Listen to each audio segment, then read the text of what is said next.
All right, now let's drive down to other issues. Now, we see with the volatility in the FX markets, we need to get an outlook for investments and regulation, in the country.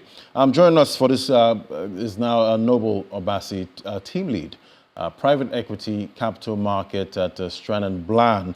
Join us right here in the studio. Great to have you. Thank you very much, Ladi. Yeah, I'm sure you heard from the director there, from the Monetary Policy Department, and definitely we know the CBN has been doing a lot, at this time, trying to stabilize, the FX market. And everyone, is blaming one thing or the other for what we're seeing, right now with the Naira. Apart from, lack of the kind of inflows we want to see when it comes to foreign currency into the country, what else would you say is responsible for the disruptions we see in the FX market? Okay, thank you very much, Ladi. Again, I would say one of the disruptions that we see in the FX market could be as a result of, Nigeria being so much import dependent, right? So we see a whole lot of products being imported, right? And I'm quite sure that I don't really think that there is any economy that the FX is going to be really stable if there is a whole lot of import dependence, right? And that's calls to mind the fact that if we in Nigeria, the moment we start being a productive country, I mean, what I mean by a productive country, right? In terms of producing, like re-engineering our industries, right? The moribund one, resuscitating them for them to work, right? Getting our products, for us to, import those products. There'll be a sort of a balance, right, in terms of the, FX instability, because, again, money is going to come in from, from those products that we've shipped to exports, right? And again, and that reason why we could say that there's a little bit of, FX instability. I mean, it might be minute, but I think it's one of the reasons is this Japa syndrome, which dovetails back to the country being sort of because Japa requires FX. You need to get dollars if you're trying to relocate, and exactly when you see a lot of that happening at the same time, definitely that's a lot of pressure. Exactly. But looking at the different segments that somehow are supposedly to blame for what we're seeing, in the FX market at this time. We've seen issues with, some cryptocurrency exchanges, the P2P market. That has been blamed, for what we're seeing right now, the manipulation, in the market. So talk to me about the different segments now, because we also heard issues about the banks. Some have come out and say, oh, the banks are, keeping too much dollars when they should actually be giving it out, at this time. Talk to me. Who exactly is to blame? Are these segments really to blame, for what we're seeing right now in this market? Okay, so again, who is to blame for the FX, currency, instability, right? I think, I think it's everybody, and I will say this, right? When we look at, the inflows that are coming to the country, right, in terms of the diaspora remittance, right? We have a whole lot of diaspora remittance. Again, how is the regulators, how are they trying to harness, that sort of segment, the sort of inflows that comes in, right?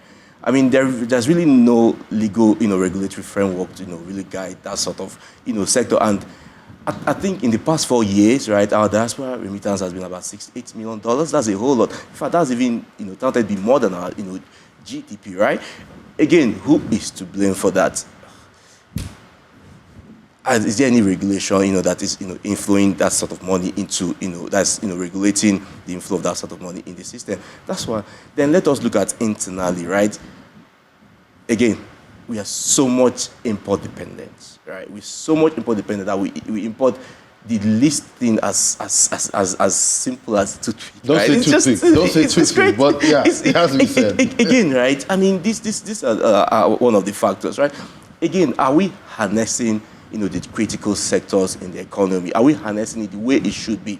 Let us look at the creative industries. The music industry. The entertainment, the designs, the graphics industry. For example, these guys, I mean, I'm talking about the artists, our entertainment guys, the celebrities. they go outside the country to rake in a whole lot of dollars. There's a whole lot of, inflow, right, going on within, that sort of industry. So what have we done? What has the regulators done to channel this inflow back into Nigeria, right? Again, what the regulators can actually do is look at their, the industry, right? Look at how you will be able to support them to grow, right? Perhaps set up a fund, for them to, to show that, oh, you're supporting them. Then you can harness it properly, by perhaps by even taxing. I mean, again, these are ways where FX is going to come in, and the economy will be able to stable. Yes. I'm going to ask you about another issue right now. I don't know if you've been following the issue with the Binance, cryptocurrency exchange. There are reports that two of the executives have been detained, in Nigeria because Binance is the P2P market is being blamed, for what we're seeing in the FX market, and bringing it back to regulation, at this time. How can we identify what these guys have done wrong, when it comes to the FX market? Do we have regulation and rules set and to be able to tell that these guys are not playing, to the rules of Nigeria? Again, cryptocurrency, cryptocurrency and digital assets, right? Those are the segment where the regulators are not really so sure that they're not their segment they really want to dabble in. They don't really want to dabble into, right? Because of a whole lot of complications, right? But I think the world is actually moving, towards digital assets and all, right? So again, this calls to mind. This calls to mind the situation where regulators need to really understand how these guys play within that market, right? And fashionable ways to harness all the all the juices that comes out from that from that sector, right? That sector is moving a whole lot of there's a whole lot of millions of transactions that goes into the digital. The government said about 20 something billion dollars was sent out of the country through Binance. Absolutely, that's a whole lot of money that goes out, right? So what are the regulatory framework that we are putting in place to ensure that we have those guys are sanitized? What are the regulatory framework that has been put in place to ensure that money even stays within the country, right? Again, how are our regulators really understanding that the world has moved past traditional means of the transaction, the bank and all, and into digital assets? And I want to believe Nigeria understands that, because we have the e-naira, even though we're not hearing much about that. But with the new leadership now, the CBN, I hope we're going to hear more about the e-naira going forward. Yes, well, to be honest with you, I think CBN, I give kudos to them. They are doing quite well in terms of their circulars and trying to stabilize the foreign the currency instability, right? I would think that one of the problems which I can highlight in terms of the circulars is they are very well thought out circulars. They are circulars that on the very long term is going to bring down the currency instability, right? However, is there the willingness to push through all the mandates of the circular, right? So yes, Binance, some of their EDs have been arrested. Again, we hear from all quarters about holding of dollars, humongous amounts of dollars. What are they really doing to ensure that those dollars come back into the market, right? But legally, can we really detain those executives of Binance? I mean, if they are found fraudulent, I mean, there are laws that back, the arrests and the detainment. Yes, right. Yes, you can.